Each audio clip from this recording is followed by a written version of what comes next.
Hello मेरे प्यारे students. जैसे कि आप सभी जानते हैं, मैं मेरा नाम अजीम अहमद। मैं आज फिर जुड़ चुका हूँ ज्ञान कोचिंग केंद्र के साथ और आप सभी के साथ। तो आज हम देखेंगे कक्षा 10 का जीवन परिचय आचार्य रामचंद्र शुक्ल का, जो कि गद्य में है अपने। तो इस टाइप का जीवन परिचय है।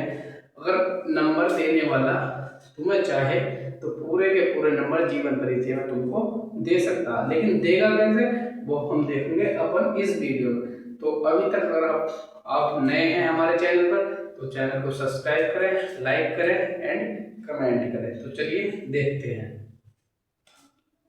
हिंदी का आचार्य रामचंद्र शुक्ल पाठ कौन सा है? पहला। क्या है? हिंदी साहित्य के आचार्य रामचंद्र शुक्ल जी आधुनिक युग को शून्य से शिखर तक ले जाने वाले महान कवि बने हैं। यानी कि शून्य यानी कि बिल्कुल जीरो से लेकर और टॉप लेवल यानी कि अनंत तक ले जाने वाले एक महान कवि बने हैं। कौन बने हैं? आचार्य रामचंद्र शुक्ल। ये एक ऐसी लाइन है, ये दो जो से अपने लिखनी है।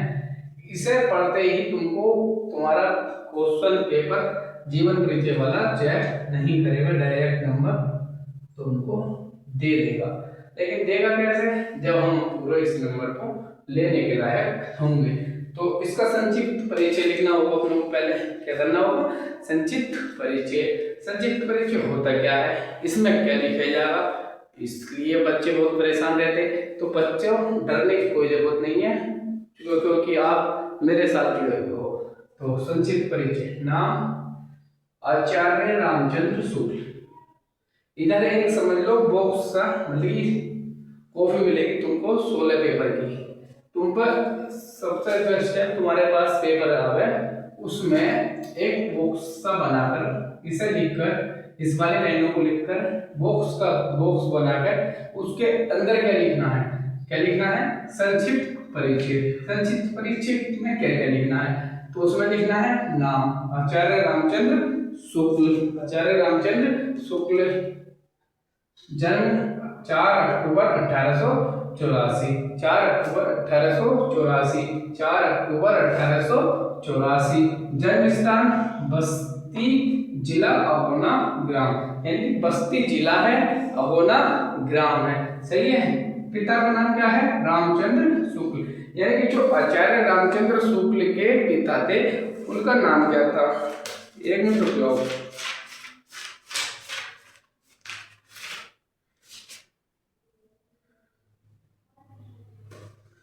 आचार्य रामचंद्र शुक्ल, इनके पिता का क्या नाम था? आचार्य रामचंद्र शुक्ल। इसमें एक हेडिंग और जोड़ेंगे अपन, भाषा, क्योंकि भाषा इनकी इतनी मैन है। कहीं अगर पेपर में तुम्हारे आ गई तुम तो भूल बैठोगे क्या भाषा है इनकी। तो इसलिए इस भाषा को भी लिखाना तुमको बहुत जरूरी मैंने समझा है। तो इसीलिए इस भाषा को भी अपनी कॉपी में लिख कर आना। तो पिता होते हैं इनके पिता। अब है मृत्यु। मृत्यु इनकी कब हुई? मृत्यु 2 फरवरी सन 1941 ईस्वी, यानी कि 2 फरवरी थी। 2 फरवरी यानी कि दूसरा महीना की दूसरी तारीख थी सन 1941, यानी कि जब देश आजाद नहीं हुआ था उससे पहले इनकी मृत्यु हो गई। तो रचनाएं की क्या ही? रचनाएं केवल इसमें तुम्हें लिखनी 2, क्योंकि 2 रचनाओं से ज्यादा लिखोगे कोई फायदा नहीं है। 2 रचनाएं याद करो, जो उसमें ना ही हो वो याद रखना। ये और जो ऐसी रचनाएं हैं ये दोनों जो कि पेपर में कभी भी नहीं पूछे जाएंगे, पूछी भी नहीं तो समझ लो लिख दो। जब याद नहीं है कोई अन्यथा कोई मतलब कि अन्य रचनाएं कोई याद नहीं है तो इन रचनाओं को लिखने का तुम्हारा अधिकार पूरा पूरा बनता है। तो इनकी रचनाएं पहले क्या है? त्रिवेणी, चिंतामणि। भाषा क्या है? खड़ी बोली, खड़ी बोली। जन्म इनका हुआ था 4 अक्टूबर 1884। मृत्यु 2 फरवरी 1941। कहाँ हो गया था जन्म? बस्ती जिला अगोना ग्राम। पिता का नाम क्या था? रामचंद्र शुक्ल। इनका नाम आचार्य रामचंद्र शुक्ल। रचनाएं त्रिवेणी, चिंतामणि। भाषा खड़ी बोली।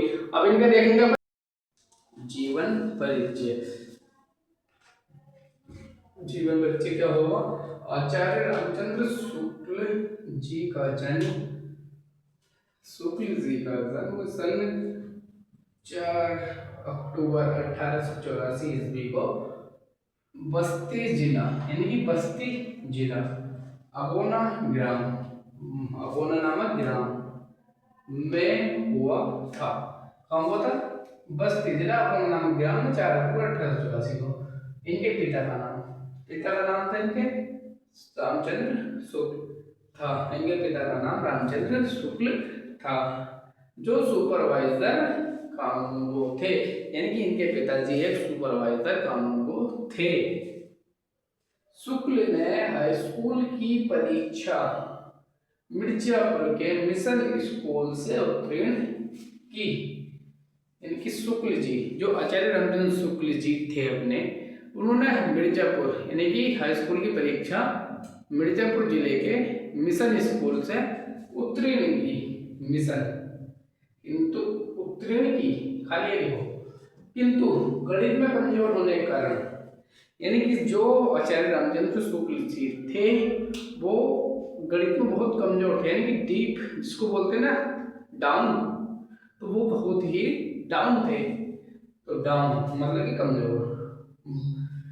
किंतु किंतु गणित में कमजोर होने के कारण इनकी शिक्षा आगे ना बढ़ सकी, आगे न बढ़ सकी, और इन्होंने न्यायालय में नौकरी कर ली। यानी कि न्यायालय में प्रयागराज में नौकरी कर ली, नौकरी कर ली।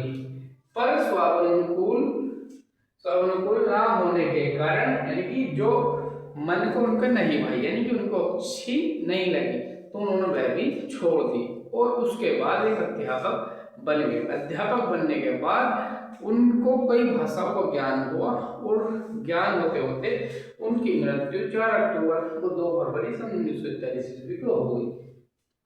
पढ़ो। और इन्होंने न्यायालय में नौकरी कर ली, पर स्वानुकूल न होने के कारण वह भी छोड़ दी, यानी कि वो भी छोड़ दी, और मिर्जापुर के मिशन स्कूल में चित्रकला के अध्यापक या फिर प्रोफेसर बन गए। इसी पद पर कार्य करते हुए, यानी कि इसी पद पर कार्य करते हुए, अब देखेंगे आगे आगे कार्य करते हुए,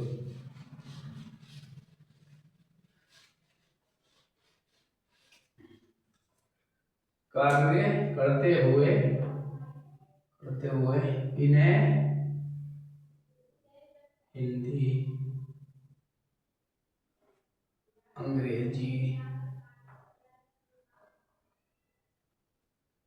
अंग्रेजी, बंगाल, उर्दू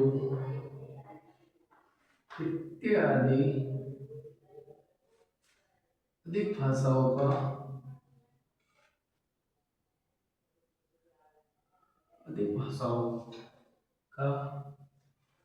बहुत ज्ञान प्राप्त हो गया, बहुत ज्ञान प्राप्त हो गया। हिंदी का यह सूर्य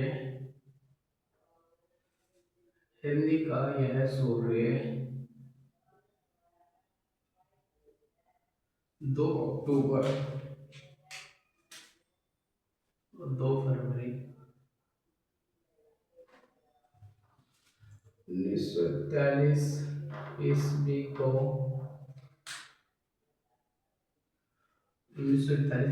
को पंचतत्व में विलीन हो गया। यानी हिंदी, हिंदी, अंग्रेजी, बंगाल, उर्दू इत्यादि अधिक भाषाओं को बहुत सारा ज्ञान प्राप्त हुआ है। हिंदी का यह सूर्य 2 फरवरी सन 1941 ईस्वी को पंचतत्व में विलीन हो गया। अब इनकी रचनाएं, एक हेडिंग डालेंगे अपन रचनाएं। पहली रचना लिखेंगे त्रिवेणी, दूसरी चिंतामणि। तो ये अपना हो गया आचार्य रामचंद्र शुक्ल का पूरा जीवन परिचय। तो अगर वीडियो अच्छी लगी हो तो लाइक करें, शेयर करें, कमेंट करें, सब्सक्राइब करें। तो अगली वीडियो हम किस चीज़ की लेकर आए तो उसे कमेंट में बताएं। और यह बिल्कुल एक ऐसा तरीका है जो कि तुम्हें पेपर में बिल्कुल पूरे पूरे नंबर दिला सकता है। तो जब तक के लिए नमस्कार, जय हिंद, जय भारत।